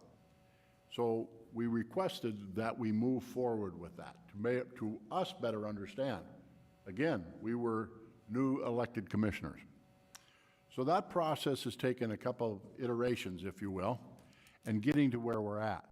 The most important page, if you're talking about transparency, the most important page that we have here is page 3. Because in page 3, what the commission has done is we've set forward how the funding will work and what percentages will be utilized. In commissions past, there was never these type of percentages for whatever reason. But we have modified that, and we've been able to funnel that into how we're going to approach that. So for the transparency of the taxpayer, they understand that when it appears on a list, if it should come to fruition, if it should be moved up in the process, this is how the commission will address those issues as to what the percentage is of the city funds used. Okay? We didn't have that to this degree. So, quite honestly, we've gotten some great citizens' feedback in the last several days. That's an important part. Page 3 is a very important part. The other part is if you go on to the funding overviews from 2022 to 2026, we specifically call out in a 5-year total how much of a sales tax we're going to commit to that project. Again, we're being totally transparent with the public that we feel that with the historical data that we have as to how those funds that will be available, what we're going to commit from the city. Because one of the things that we have all heard, and it doesn't make any difference if you serve for 16 years or for 4 years or 2 years, is that special assessments in the city of West Fargo are too high.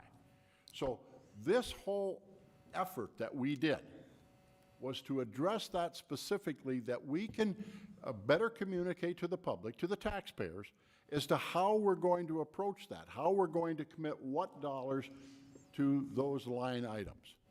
Now, again, if you go to some of the pages that have an overview of the projects, we continue to monitor through engineering and public works and from historical data how long our streets might last, or where we have to do a reconstruction of sewer or water, whatever the case might be. So we have, through the expertise of our staff, determined some of those street projects, the smaller projects. But at the same time, with the rapid growth that we're experiencing, Public Works Director Matt Andvik was up here this evening. One of the first things he said, if you really paid attention to what he said, is that if we do some of these things on our own, we do that. Did you catch that a garbage truck is $300,000 plus and probably a 6-month timeline? So what we've tried to do here is to give the public a general idea of what we are encumbered with of providing services and making the repairs and all of those things that Public Works, engineering, administrative staff, and the commissioners think might be coming forward at us, okay? Now, if the public thinks that they need to have input, not just an informational meeting, because the intent was, again, to share the percentages with you and to share how we're going to apply our funding mechanisms to the different things.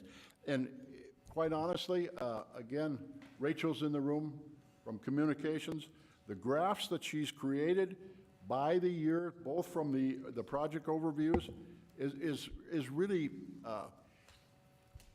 there's no place in North Dakota, and I've went through some of the other budgets of community, there is no transparency better than this document that's in front of us this evening. And I'm proud of that. I'm extremely proud of it, and all of us commissioners should be. But if our public and our taxpayers feel that there should be an informational meeting to explain how we got to this process and how we developed this plan and how we developed the percentages, I'm 100% in support of that. Absolutely. I'll guarantee you that I'll be at the meeting. Okay? So if that's the issue, but if it's the fact that in a 5-year plan in 2025, there's a city hall on there, and that's got anybody concerned, there will be meeting after meeting after meeting after meeting before we get anywhere near that. And there isn't a commissioner up here that's going to disagree with that. So again, to the public, I want you to truly understand the work we put into this. Staff did most of the work, but the percentages and stuff was what we were demanding. We wanted to know that so we could share that with the public. Again, what the percentages of the various revenue sources that we've had, how the city would apply that, and then these percentages. Again, this is the most transparent document we could have come up with. Could we done a better job, maybe, of communicating how we were going to roll this out? Yes, that's on a commission basis and maybe our administration. Certainly not staff. Certainly not staff, because the man hours that they have helped guide us in getting to this point has been amazing. And we should be very grateful.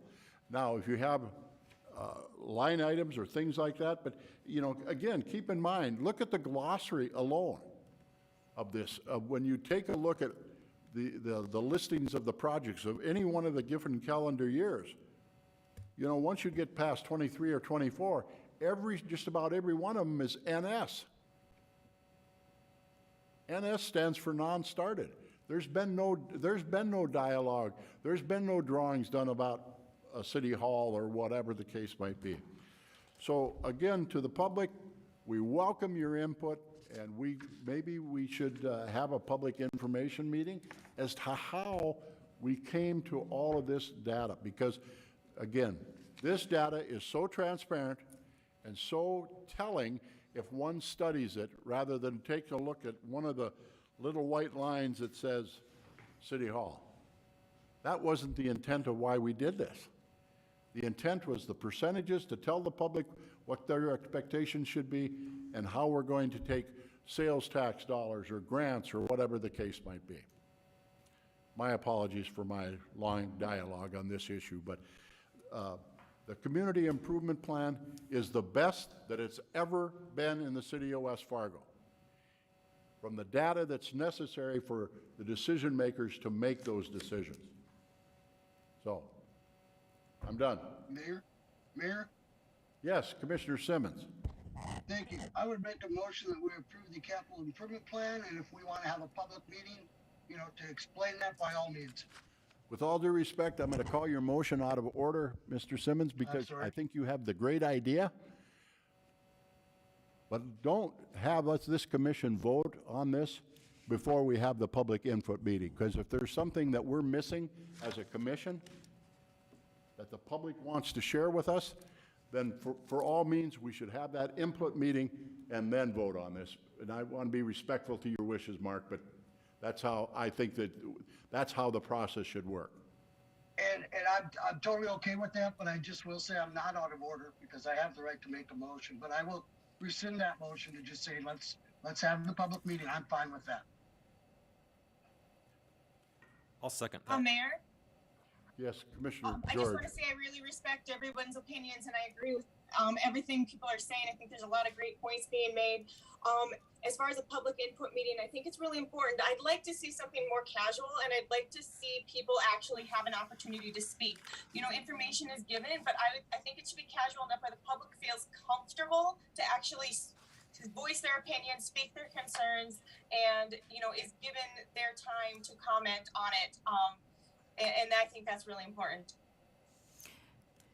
Commissioner George, in the past, whenever we've done, whether it's a spring construction open house or a public hearing, that is how we generally set it up so that the public can walk around, look at things, and then sit down, talk, and ask questions.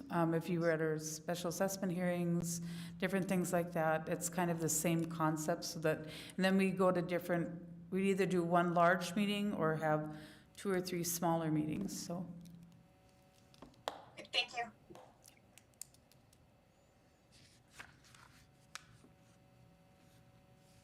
I just want to make one. Please, comment. Commissioner Olson. I don't look at the CIP as a wish list. I look at it as we have to maintain our infrastructure that we have. Otherwise, we could have failures to sanitary systems, our storm sewer systems, our streets, curb, gutter, all that. So I don't consider this any kind of a wish list whatsoever. It's maintenance. It's just like maintaining our house.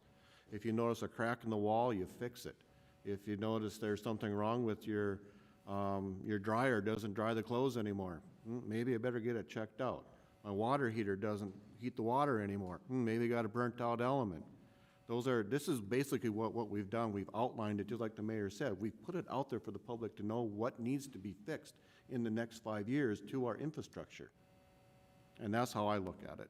So, but I do support the idea of public input, and I would be,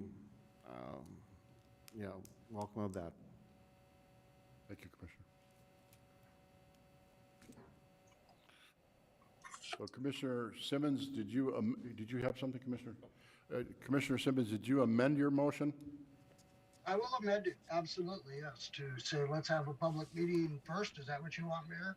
That's what, I think that we owe that to the Okay. public, absolutely. I'm fine with that, totally fine, yep. And I will second that. And we have a second by Commissioner Jurdevig. Been moved and seconded to implement a public meeting for the public, a public input meeting for the, and is there a timeline that we'd like to set on this? Because I'm into timelines.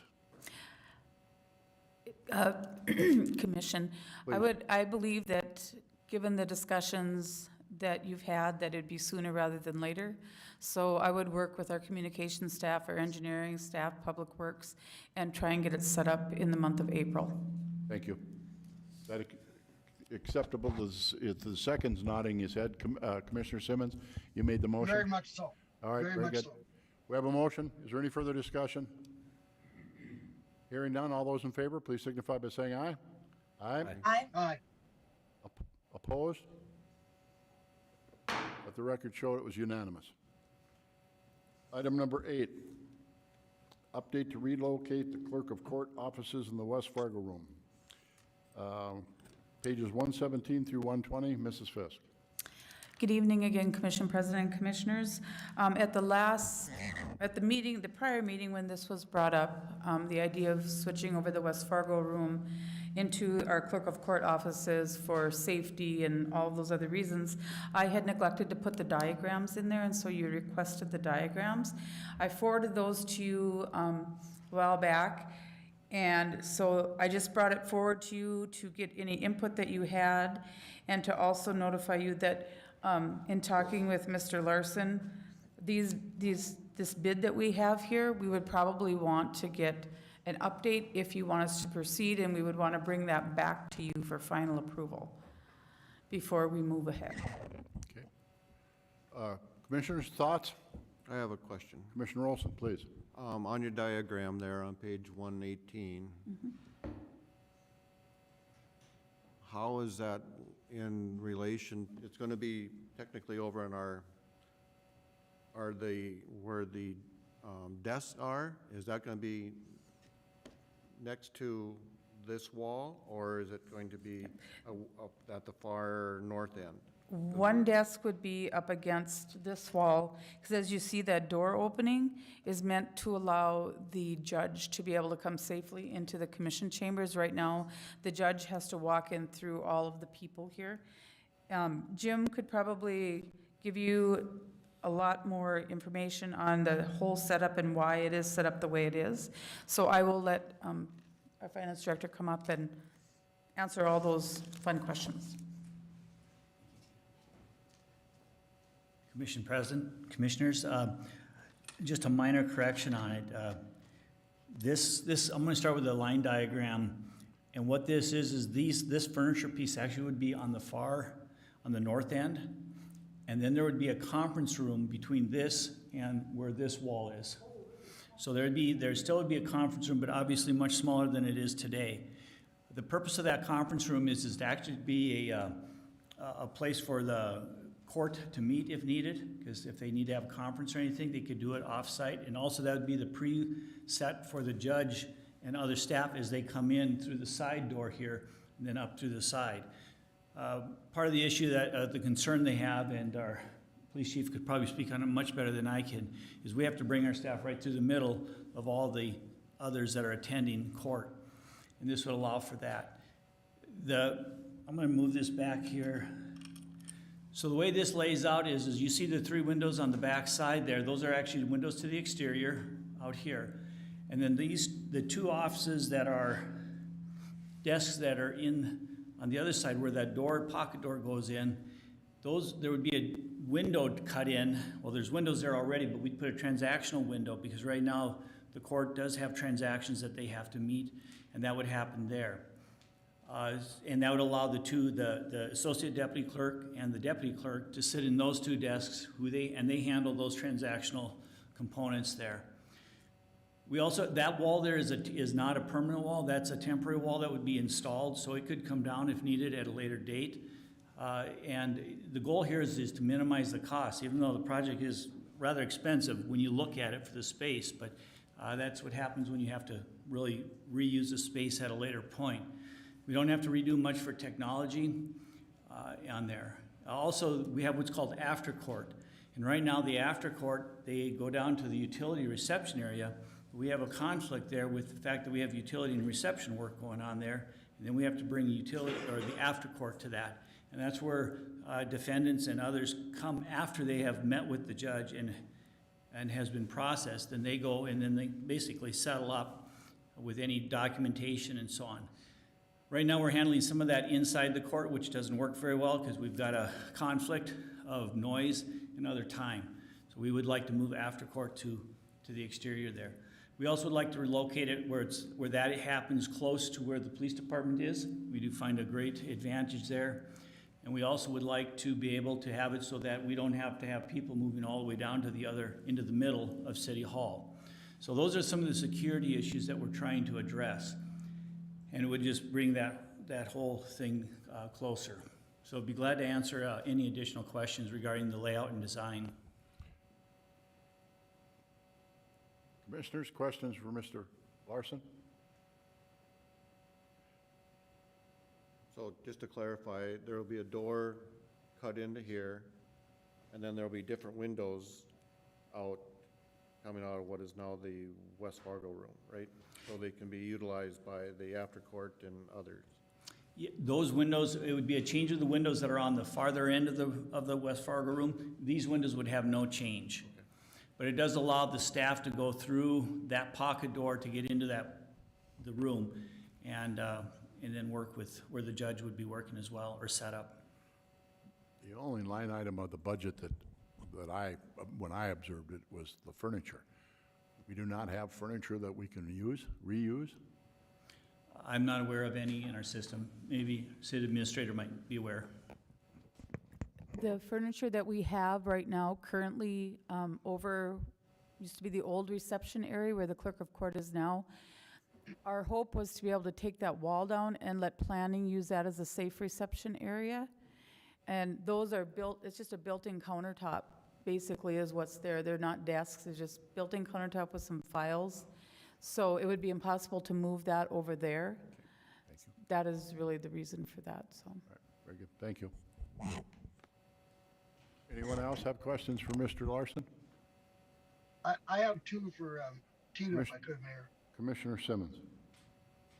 Thank you. So one question is again with the furniture. Did we, by any chance, have bids on that at all? That would be my first question. Then the second was just a simple one that obviously I'm assuming you want us to table this anyway until you come back with a better amount, or new amount.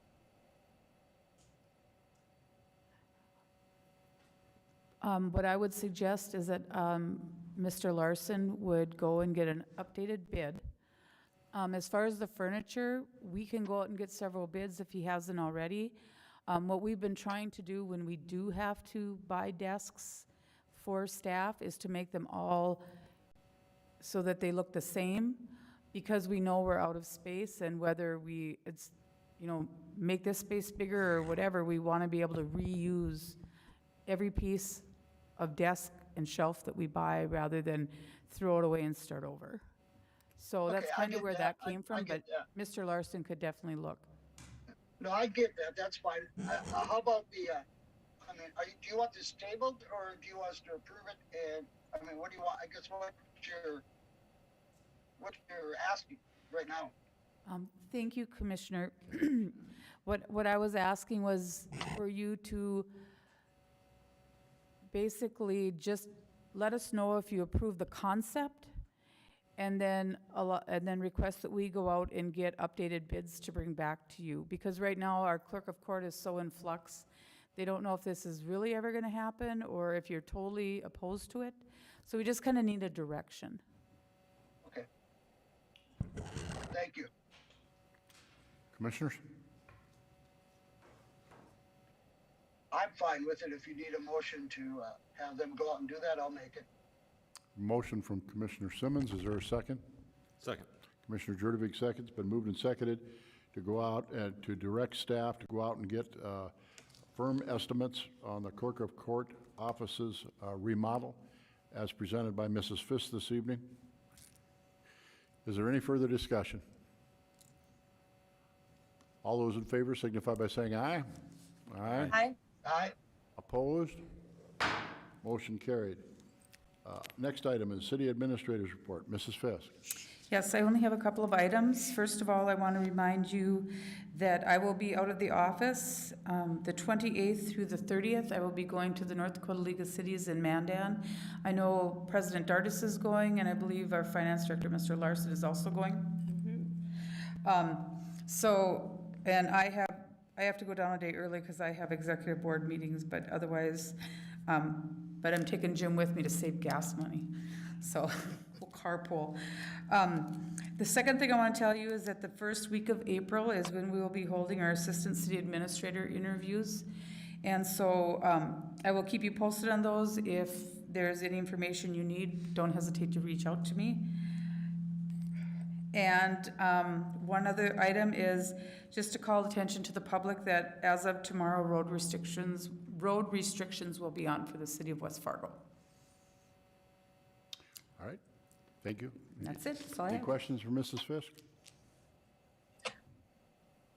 I do real quick. Can you clarify road restrictions? No, I cannot. Dustin, can you? Or Matt, can you? I just know they go on. I just know if you're too heavy, you get in trouble. Okay. Usually every year we do the road restrictions in spring, just because of what the freeze-thaw cycle is coming in, just to kind of save the wear and tear on the roads. We usually follow the county, I believe. They usually make the call and we just kind of follow suit as the trucks are traveling through our city to Fargo or out to the county. So I don't know if that answers your question, Commissioner. It does. Yes. Thank you. Is there any correspondence for us this evening, Mrs. Fisk? No, there is not. Okay. Commissioners, anything from a non-agenda item standpoint that you'd like to bring forward this evening? Any staff members who would like to bring anything forward this evening? Chief Fuller is stepping to the microphone. Thank you, Commission President Dardis, members of the commission. Non-agenda item real quick. We have new fire apparatus that are coming online. Our old engine is being decommissioned right now. We have a set of extrication tools. That's what we use to tear cars apart after car accidents. It's an older technology, works off a hydraulic pump with a bunch of hoses and stuff like that. It's nothing that we're going to reuse. The Horace Fire Department has requested to purchase it from us for the sum of $7,000. It's a little unorthodox because normally we would put that out through a process to most North Dakota fire departments. But since they are a mutual aid partner for us and they're in need of a set of tools for their Hickson Fire Station, I figured I would come with that request to approve that purchase, or approve that sale, and sell those tools to the Horace Fire Department. Commissioners? Your thoughts on that? I'll make a motion to approve. I'll help out a neighbor. We have a motion to approve the sale of $7,000 for the hydraulic cutting equipment. Is there a second? Second. Second. Commissioner George seconds. Been moved and seconded. Is there any discussion? For clarification, please, with the motion and the seconders, this is for this one item only. We're not going to normally do this. We'll normally put it out for bid unless there's a different dialogue that takes place. I love the idea of helping the city of Horace and their rural fire department and Hickson and sharing that surplus equipment that we won't be using again ever. And when Chief Fuller brought this to my attention, I also asked whether or not our rural fire department, for West Fargo, and they will not be using it either. They have updated equipment better than this, so the motion is, it's a one-time thing. Is there any further discussion? All those in favor signify by saying aye. Aye. Aye. Aye. Opposed? Motion carried. Commissioner Simmons. Make a motion to adjourn. Commissioner Olson. I second. Been moved and second to adjourn. We stand adjourned. Thank you. Thank you all. Thank you.